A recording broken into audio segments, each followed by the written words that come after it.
ವಿದೇಶಕ್ಕೆ ಪರಾರಿಯಾಗಿದ್ದಂತಹ ಪ್ರಜ್ವಲ್ ರೇವಣ್ಣ ಕೊನೆಗೂ ಭಾರತಕ್ಕೆ ಬರ್ತಾ ಇದ್ದಾರೆ. ಅವರಿದ್ದಂತಹ ವಿಮಾನ ಟೇಕ್ ಆಫ್ ಆಗಿರೋದ್ರ ಬಗ್ಗೆ ಈಗಷ್ಟೇ ಮಾಹಿತಿ ಕೊಡ್ತಾ ಇದ್ವಿ. 34 ದಿನಗಳ ಬಳಿಕ ಬೆಂಗಳೂರಿನತ್ತ ಅತ್ಯಾಚಾರದ ಆರೋಪಿ ಪ್ರಜ್ವಲ್ ಪ್ರಯಾಣವನ್ನ ಬೆಳೆಸಿದ್ದಾರೆ.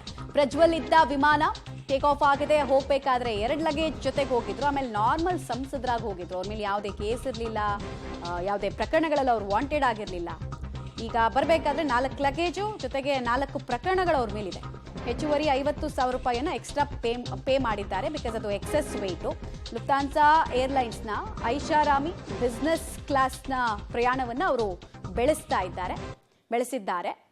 ಪ್ರಜ್ವಲ್ ಇದ್ದಂತಹ ವಿಮಾನ ಟೇಕ್ ಆಫ್ ಆಗಿದೆ. ಬರೋಬ್ಬರಿ 8 ಗಂಟೆ 55 ನಿಮಿಷಗಳ ಜರ್ನಿ ಇದು. ರಫ್ಲಿ ಸ್ಪೀಕಿಂಗ್ 9 hours ಜರ್ನಿ ಅಂತ ಹೇಳ್ಬೋದು. ಸೊ 9 ಗಂಟೆಗಳ ನಂತರ ಪ್ರಜ್ವಲ್ ಭಾರತಕ್ಕೆ ಬರ್ತಾರೆ. ಇಲ್ಲಿಂದ ಇಮಿಗ್ರೇಷನ್ ಅಧಿಕಾರಿಗಳು ಮೊದಲು ಅವ್ರನ್ನ ವಶಕ್ಕೆ ಪಡಿತಾರೆ. ಕಾರಣ ಅವ್ರ ಮೇಲೆ ಲುಕ್ಔಟ್ ನೋಟಿಸ್ ಕೂಡ ಜಾರಿಯಲ್ಲಿರೋದ್ರಿಂದ ಅವ್ರ ವಶದಲ್ಲಿ ಇಟ್ಕೊಳ್ತಾರೆ.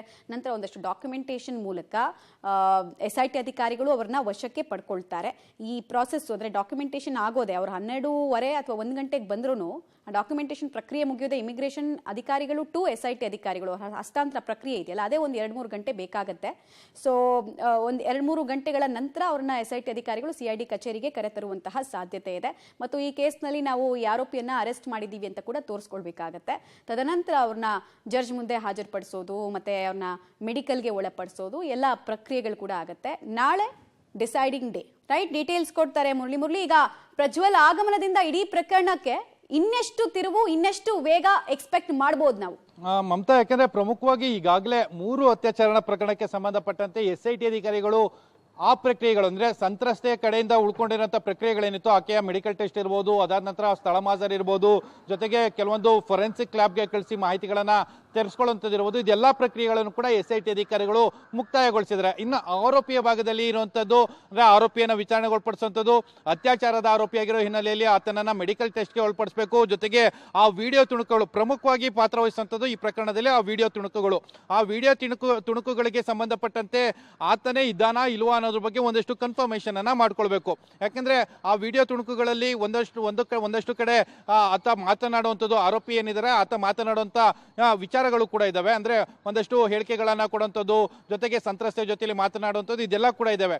ಆ ಹಿನ್ನೆಲೆಯಲ್ಲಿ ಆಡಿಯೋ ಮ್ಯಾಚ್ ಮಾಡ್ಲಿಕ್ಕೆ ಅಂದ್ರೆ ಆತನ ಧ್ವನಿ ಸ್ಯಾಂಪಲ್ಸ್ ಅನ್ನ ಪಡ್ಕೊಳ್ಳುವಂತ ಪ್ರಯತ್ನಗಳನ್ನು ಕೂಡ SIT ಅಧಿಕಾರಿಗಳು ಮಾಡ್ತಾರೆ. ಅದಾದ ನಂತರ ಸ್ಥಳ ಮಾಜರು, ಯಾಕಂದ್ರೆ ಸಂತ್ರಸ್ತೆಯರು ಹೇಳಿರುವಂತೆ MP ಏನು ಕಚೇರಿ ಏನಿತ್ತು, ಮನೆ ಏನಿತ್ತು ಅಲ್ಲಿ, ಅದಾದ ನಂತರ ಹೊಳೆ ನರಸೀಪುರದ ಮನೆ, ಬಸವನಗುಡಿಯ ಮನೆ, ಇಲ್ಲೆಲ್ಲಾ ಕಡೆಯಲ್ಲೂ ಕೂಡ ಸಾಕಷ್ಟು ಬಾರಿ ಈ ರೀತಿಯ ಅತ್ಯಾಚಾರಗಳು ನಡೆದಿವೆ. ನಿರಂತರವಾಗಿ 2 ವರ್ಷಗಳ ಕಾಲ ಅತ್ಯಾಚಾರವನ್ನ ಮಾಡಿದ್ದಾರೆ ಅಂತೇಳಿ ಒಂದು ಆರೋಪವನ್ನ ಮಾಡಿದ್ರು. ಈಗಾಗಲೇ ಸಂತ್ರಸ್ತೆಯರು 3 ಜನ ಏನಿದ್ರು ಅವರೆಲ್ಲರನ್ನೂ ಕೂಡ ಆ ಪ್ರದೇಶಗಳಿಗೆ ಕರೆದುಕೊಂಡು ಹೋಗಿ ಮಾಜರ್ ಪ್ರಕ್ರಿಯೆಯನ್ನ ಮಾಡಿದ್ದಾರೆ.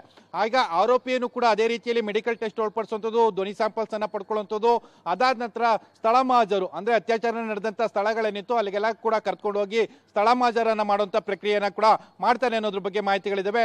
ಬಹುತೇಕ ನಾಳೆ ಅವರನ್ನ ನ್ಯಾಯಾಧೀಶರ ಮುಂದೆ ಹಾಜರುಪಡಿಸಿ ಪೊಲೀಸ್ ಕಸ್ಟಡಿಗೆ ಪಡೆದುಕೊಂಡ ಬಳಿಕ ಈ ಪ್ರಕ್ರಿಯೆಗಳೆಲ್ಲ ಪ್ರಾರಂಭ ಆಗುವಂಥದ್ದು. ಮಮತಾ, ಪ್ರಜ್ವಲ್ ಬಂದ ಬಳಿಕ SITಯ ಈ ತನಿಖೆಯ ಆಯಾಮಗಳು ಹೇಗೆ ವೇಗವನ್ನ ಪಡೆದುಕೊಳ್ಳುತ್ತೆ ಅನ್ನೋದನ್ನ ನಾವು ಹೇಳ್ತಾ ಇದ್ವಿ.